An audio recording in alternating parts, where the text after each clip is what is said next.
আসসালামু আলাইকুম রহমতুল্লাহ। প্রিয় দর্শক, আজকে আপনাদের মাঝে আরেকটি ভিডিও নিয়ে হাজির হয়েছি। দেখতে পাচ্ছেন আজকে কিন্তু তাফহিমুল কোরআনের 14তম খণ্ডের ভিডিও নিয়ে এসেছি।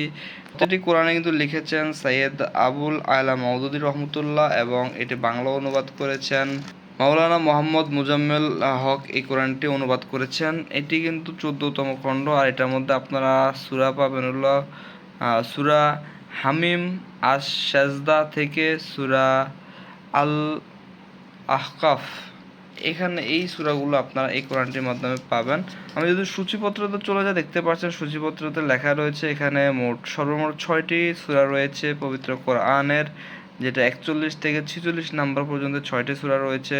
তো সূরাগুলো আমি যদি পড়ে শোনাই, দেখতে পাচ্ছেন যে হামিম, আস সাজদা এবং আসসূরা, আজ-জুখরুফ, আদ-দুখান, আল জাসিয়াহ, আল আহকাফ। এই সূরাগুলো আপনারা পাবেন। আর এখানে চিত্রসূচি রয়েছে, দেখতে পাচ্ছেন যে আহকাফে মরুভূমির ছবিটি রয়েছে এই কোরআনটির মাধ্যমে 159 পৃষ্ঠায়। তারপরে নাখলা উপত্যকার ছবিটি রয়েছে 163 পৃষ্ঠায়।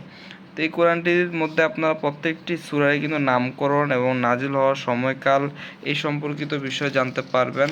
পাশাপাশি বিস্তারিত এই কোরআনটির আলোচ্য বিষয় বা মূল বক্তব্যগুলো আপনারা জানতে পারবেন কোরআনটি পড়ার মাধ্যমে। তার পাশাপাশি আপনার প্রত্যেকটি সূরার প্রত্যেকটি লাইন, প্রত্যেকটি আয়াত অর্থ পড়ার পাশাপাশি আপনারা এগুলোর তর্জমা অথবা এগুলোর ব্যাখ্যা বিস্তারিতভাবে জানতে পারবেন। এবং লেখক খুব সহজভাবে সাবলীল ভাষায় লিখেছেন বিদায় আপনারা সহজেই বুঝতে পারবেন। আর লেখার ধরনটি অনেক সুন্দর, তাই নির্ভুলে আপনারা এই কোরআনটি পড়তে পারবেন এবং সম্পর্কে জানতে পারবেন, পবিত্র কোরআন সম্পর্কে জানতে পারবেন। আর এই পবিত্র কোরআনটি আপনারা আমাদের থেকে সংগ্রহ করতে পারবেন। সারা বাংলাদেশে ক্যাশ অন ডেলিভারিতে নিতে পারবেন।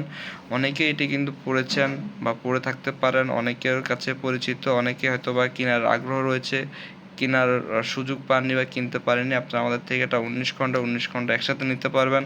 চাইলে আপনাদের বাজেট যদি কম থাকে, আপনারা চাইলে খণ্ড আকারও আমাদের থেকে সংগ্রহ করতে পারবেন। তো এই কোরআনটি নেওয়ার জন্য অবশ্যই স্ক্রিনে দেওয়া নাম্বারে যোগাযোগ করবেন। আজ এই পর্যন্ত নতুন একটা ভিডিও দেখার আমন্ত্রণ জানিয়ে বিদায় নিচ্ছি। আসসালামু আলাইকুম রহমতুল্লাহ।